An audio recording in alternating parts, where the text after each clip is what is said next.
Chicken വാങ്ങുമ്പോൾ കുറച്ച് ചിക്കനൊന്ന് മാറ്റി വെച്ചിട്ട് ഇതൊന്ന് ഉണ്ടാക്കി നോക്കേ. ഒരു പാനിലേക്ക് കുറച്ച് ഓയിൽ ഒഴിച്ചു കൊടുക്കുക. ഓയിലൊന്ന് ചൂടായി വരുമ്പോൾ ചെറുതായിട്ട് അരിഞ്ഞിട്ടുള്ള സവാള ചേർത്ത് കൊടുക്കുക. സവാളയൊന്ന് വാടി വരുന്ന സമയത്ത് അതിൻ്റെ അകത്തേക്ക് ഇഞ്ചി, പച്ചമുളക്, വെളുത്തുള്ളി ഇതെല്ലാം കൂടി ഒരുമിച്ചിട്ട് ചതച്ചിട്ട് ഇതിൻ്റെ അകത്തേക്ക് ചേർത്ത് കൊടുക്കുക.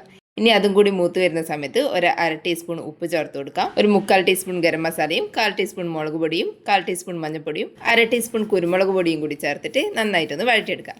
ഇനി അതിൻ്റെ അകത്തേക്ക് ഉപ്പും മഞ്ഞളും കുരുമുളക് പൊടിയും കൂടി ചേർത്തിട്ട് വേവിച്ചെടുത്തിട്ടുള്ള ചിക്കൻ ചേർത്ത് കൊടുക്കുക. പിന്നെ 2 ഉരുളക്കിഴങ്ങ് നന്നായിട്ട് വേവിച്ച് ഉടച്ചെടുത്തതും കൂടി ചേർത്ത് കൊടുത്തിട്ട് എല്ലാം കൂടി ഒന്ന് മിക്സ് ചെയ്തെടുക്കുക. കൂടെ തന്നെ കുറച്ച് മല്ലിയിലയും കുറച്ച് കറിവേപ്പിലയും കൂടി ചെറുതായിട്ട് അരിഞ്ഞിട്ടും കൂടി ചേർത്ത് കൊടുക്കാം.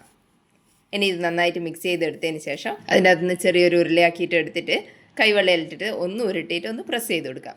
നമ്മൾ ഉണ്ടാക്കി വെച്ചിട്ടുള്ള മിക്സ് മുഴുവനും ഈ ഒരു ഷേപ്പിലേക്ക് എടുത്ത് വെച്ചതിന് ശേഷം 2 കോഴിമുട്ട നന്നായിട്ട് ബീറ്റ് ചെയ്തതിൻ്റെ അകത്ത് ഒന്ന് മുക്കിയെടുക്കുക. എന്നിട്ട് കുറച്ച് ബ്രെഡ് ക്രംസിലും കൂടി നന്നായിട്ടൊന്ന് കോട്ട് ചെയ്തെടുക്കാം. എല്ലാം ഇതുപോലെ ചെയ്തെടുത്തതിന് ശേഷം ഇതൊന്ന് ഫ്രൈ ചെയ്തെടുക്കാം. അതിന് വേണ്ടിയിട്ട് എണ്ണ നന്നായിട്ടൊന്ന് ചൂടായി വരുമ്പോൾ അതിൻ്റെ അകത്തേക്ക് ഓരോന്നോരോന്നായിട്ട് ഇട്ട് കൊടുക്കുക.